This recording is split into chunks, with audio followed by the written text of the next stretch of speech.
graduate from the Valuation Masterclass bootcamp. Yeah, I'm glad I made it. As you mentioned, I almost didn't, so it feels good.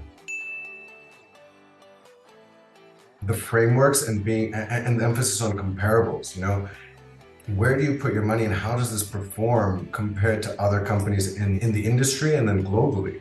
You really, really have to vote with your capital, and these kinds of comparisons are transformative. My frameworks and being disciplined about checklists and things like that, I think, are my largest transformation.